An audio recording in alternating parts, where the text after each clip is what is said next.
Hey everybody, welcome back to the channel. I'm Satoshi Shawn, and you're at the Cryptopolitan. You're a one-stop shop for all news when it comes to cryptocurrency and blockchain technology. If it's your first time here, please hit the subscribe button and the bell for notifications. Try to get news reports out to you every day and a weekend report as well. Whether you're a new subscriber or old subscriber, please crush the like button. It really does help us out. A few things I wanted to go over today. In the world of cryptocurrency and blockchain technology, so over the Cryptopolitan, where that's not the Cryptopolitan, that's our Telegram page, where I pick the stories that I'm going to go over with you. I should probably cut that out, but I'm feeling too lazy. First, also, we have everything set up where it's easy to find your news, whether it's Bitcoin news, altcoins, regulation, scams, coin analysis, which, as crazy as the market's been, is something you should keep up on, and that's updated constantly. This, I wanted to go over the story. It's something that Cryptopolitan put out because I don't agree with it. It's not right. I mean, it's news, it's a big deal, but Dubai goes digital with the first blockchain. It says KYC, but my head's so big. There we go, KYC platform. It's really not. There's been a few. Even like 2 years ago or more, three probably, there was a Civic, could be more. Civic did it. Bridge protocol, which I loved. That was built on Neo. If you don't recall, Neo was a blockchain that was the craziest, biggest deal. But as with things we don't like to admit, especially at this stage in the game, this is plugged into the current legacy system.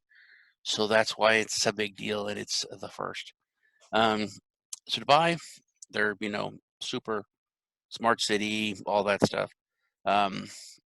They're Dubai's International Finance Center, the DIFC, and Mashreq Bank announced the launch of this KYC platform, which is built on DLT. So it is like Civic and Bridge Protocol, but it launched a couple days ago, March 1st.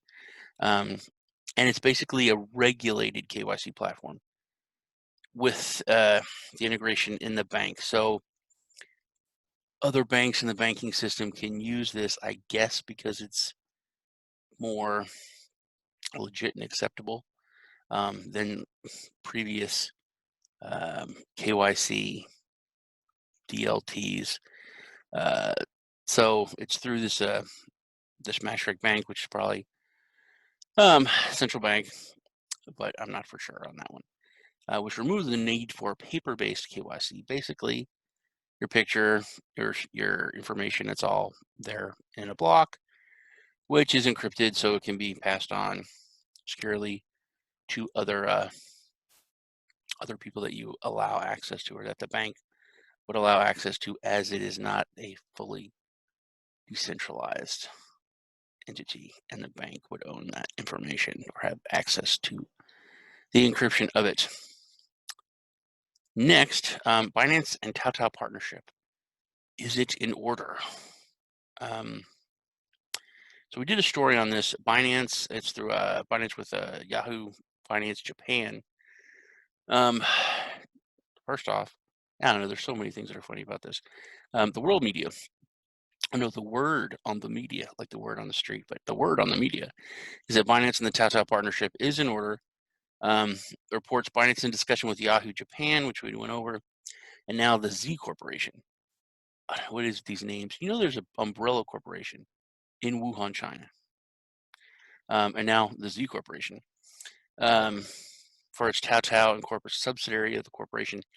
And I think this is interesting because, Binance had a lot of issues with Japanese regulators when it came to them being in Japan. I forget what it was, but it was a while ago. And Z Corporation has an exchange, cryptocurrency exchange. Tao is a division of their the company that has the cryptocurrency exchange in Japan. So I'm pretty sure. To me, it just looks like Binance is going to buy it out. This is just more VeChain. VeChain just partnered with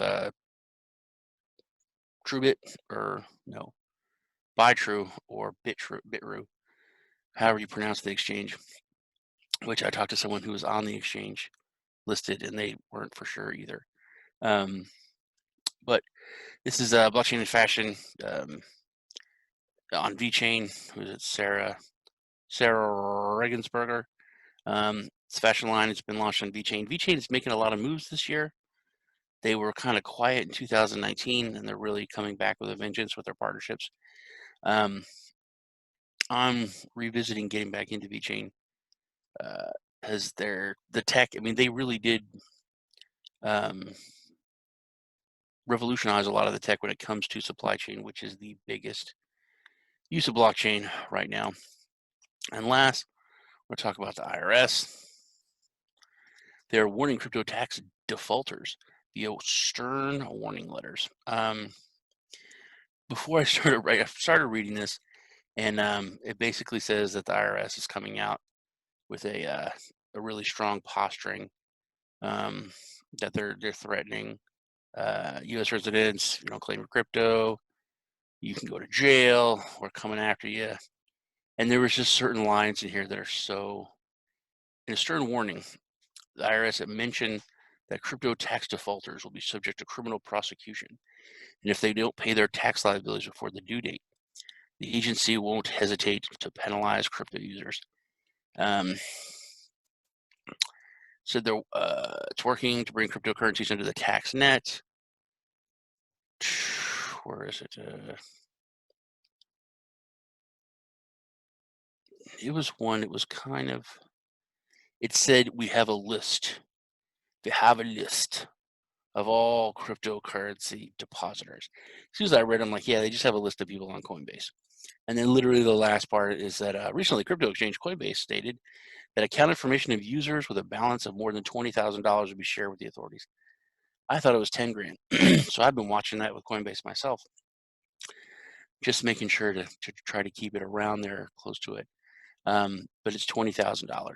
So if you're using Coinbase and you're in the US, $19,500, and the IRS will not know you exist. I'm not saying that you should, do that, but according to what Coinbase says, that's how it works. So there's crypto.com app for that Monarch wallet. You can put it back and forth to your bank account.